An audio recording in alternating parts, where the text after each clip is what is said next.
Sekarang mari kita lanjutkan kuliah kita dengan membahas salah satu metode penting pada pengukuran voltametri, yaitu anodic stripping voltametri. Saya singkat dengan ASV. Ya. Untuk memahami metode anodic stripping voltametri ini, ya, kita coba bahas satu kasus, ya. Misalkan kita ingin menganalisis kadar ion Cu2+ dengan teknik ASV ini, ya, menggunakan elektroda tetes raksa yang menggantung. Jadi elektroda raksanya tidak menetes terus-menerus. Ya. Nah, sekarang coba saya gambarkan di sini. Ya. Saya gambarkan selnya, ya. Jadi ini saya perbesar saja. Jadi misalkan kita punya larutan sampel Cu, ya. Ini. Lalu saya masukkan elektroda tetes raksa yang menggantung, ya. Jadi ini ada pipa kapiler gitu. Di sini ada raksa. Ya, ini saya perbesar saja, ya. Tentu saja ada elektroda pembanding dan elektroda pembantu, ya, tapi kita fokus sekarang hanya pada elektroda kerja, ya. Nah, kita di sini punya analit Cu2+. Ya. Apa yang kita lakukan? Ya. Pertama kali, ya, potensial elektroda kerja ini kita buat nilainya jauh lebih negatif dibandingkan potensial saat Cu2+ mulai tereduksi. Ya. Misalkan kita tempatkan potensial elektroda di sini, di posisi titik pink ini, ya. Misalkan selama 30 detik, ya, 30 detik, ya. Apa yang terjadi? Karena potensialnya lebih negatif dari potensial saat Cu2+ tereduksi, ya, ini N0 dari Cu2+ Cu. Maka pada saat itu Cu2+ akan tereduksi menjadi Cu. Ya, Cu2+ akan tereduksi menjadi Cu. Di mana? Di permukaan elektroda ini. Ya. Nah, Cu ini larut di dalam raksa. Jadi dia masuk ke dalam raksa. Jadi selama 30 detik yang kita lakukan ini, Cu akan terkumpul di dalam tetes raksa. Ya. Setelah 30 detik, apa yang kita lakukan? Ya. Potensial kita rubah perlahan-lahan menjadi semakin positif. Ya, atau makin besar, ya. Mengubah potensialnya bisa secara linear, bisa dengan teknik normal pulse voltametri, bisa dengan differential pulse voltametri, bisa dengan square wave voltametri, ya. Caranya macam-macam, ya. Nah, kemudian, ya, pada saat mencapai potensial di mana Cu mulai teroksidasi menjadi Cu2+, maka terjadi tahap kedua. Ya. Pada saat itu, ketika potensialnya sudah cukup positif, ya, Cu yang ada di dalam tetes raksa ini, ya, yang ada di dalam tetes raksa, itu mulai teroksidasi kembali menjadi Cu2+. Ya. Karena Cu2+ tidak larut dalam raksa, dia kembali masuk ke dalam larutan, ya. Kalau Anda lihat di gambar ini, ya. Karena ada oksidasi, maka akan ada arus, ya. Arus listrik kemudian meningkat, ya, begitu. Pada proses stripping. Jadi apa yang dimaksud dengan stripping? Di sini saya tulis pelarutan kembali. Ya, dalam kasus ini adalah Cu yang ada di dalam raksa kembali larut menjadi Cu2+. Ya. Prosesnya adalah proses oksidasi. Berarti arus yang kita peroleh di sini adalah proses anodik. Ya. Makanya namanya adalah anodik stripping voltammetry. Ya. Jadi proses kedua itu disebut dengan proses stripping. Proses strippingnya adalah proses anodik. Makanya namanya menjadi anodik stripping voltammetry. Ya. Jadi metode anodik stripping voltammetry ini terdiri dari 2 tahap. Ya. Tahap pertama kita sebut dengan tahap deposisi, di mana analit kita larutkan ke dalam elektroda raksa. Ya. Kemudian ini dengan potensial tetap. Ya. Kemudian potensial kita rubah perlahan-lahan menjadi lebih positif. Pada suatu saat Cu yang ada di dalam raksa teroksidasi kembali menjadi Cu2+. Mungkin Anda bertanya, kenapa kita repot-repot melakukan hal ini? Toh Cu2+ bisa langsung direduksi, ya, dengan mengubah potensial menjadi lebih negatif. Ya.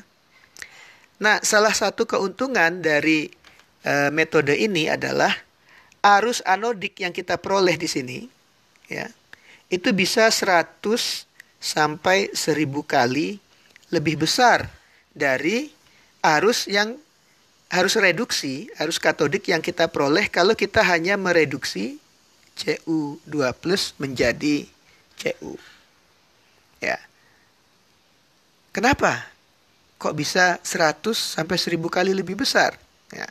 Jawabannya adalah tetes raksa ini ukurannya kecil sekali. Kenapa? Karena dia keluar dari pipa kapiler. Ya. Kalau ukurannya kecil sekali, maka volumenya juga kecil. Konsekuensinya apa? Konsekuensinya Cu yang ada di dalam raksa itu konsentrasinya menjadi jauh lebih besar. Ingat, ya, konsentrasi itu adalah jumlah mol per volume. Kalau volumenya Anda perkecil 1000 kali, maka konsentrasinya akan naik 1000 kali. Ya, itu sebabnya karena konsentrasi Cu di dalam tetes raksa ini menjadi tinggi sekali. Ya, maka ketika kita melakukan oksidasi, pada saat kita melakukan stripping, ya, arus yang kita peroleh menjadi 1000 kali lebih tinggi dibandingkan kalau kita hanya mereduksi Cu langsung ke permukaan elektroda tetes raksa. Ya. Nah, mungkin kemudian ada pertanyaan lagi. Yang kita tentukan kan konsentrasi Cu2+, bukan konsentrasi Cu yang di dalam raksa.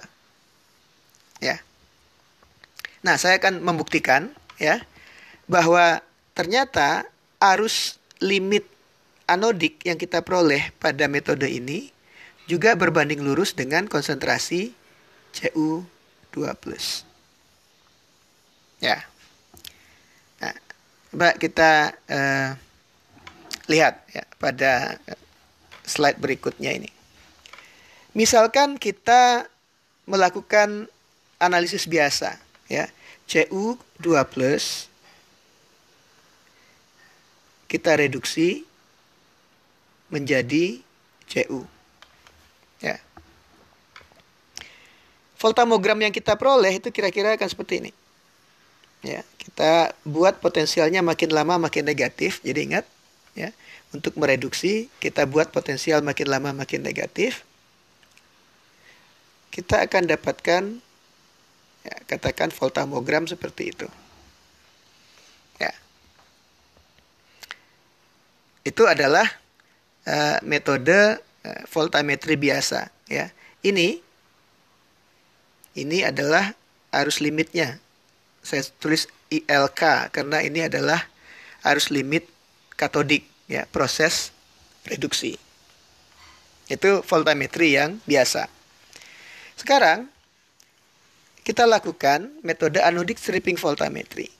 Apa yang kita lakukan? Potensial kita buat tetap di sini selama beberapa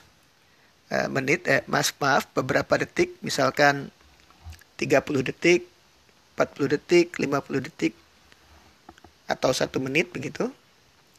Setelah itu, potensial kita rubah perlahan-lahan menjadi lebih positif.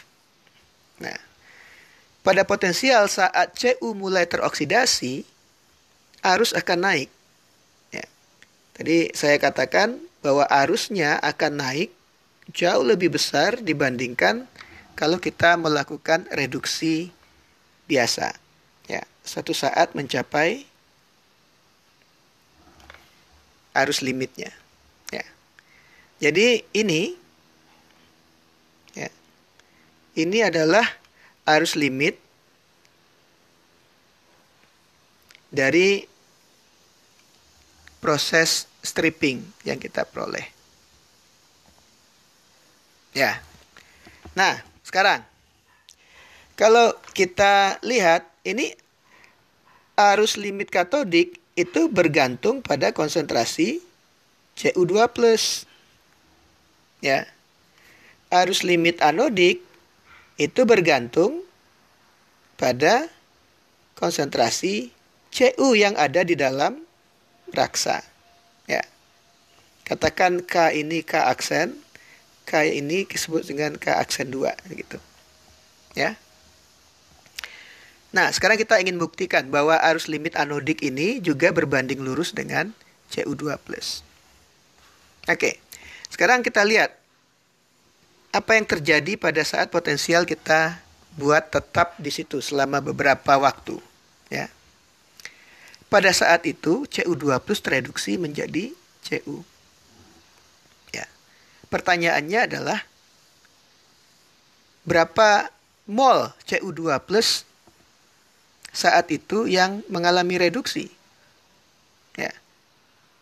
Kita ingat lagi pelajaran kulometri karena jumlah muatan listrik yang mengalir itu Q sama dengan ILK, ya, karena pada saat potensialnya di sini arusnya adalah ILK kali T.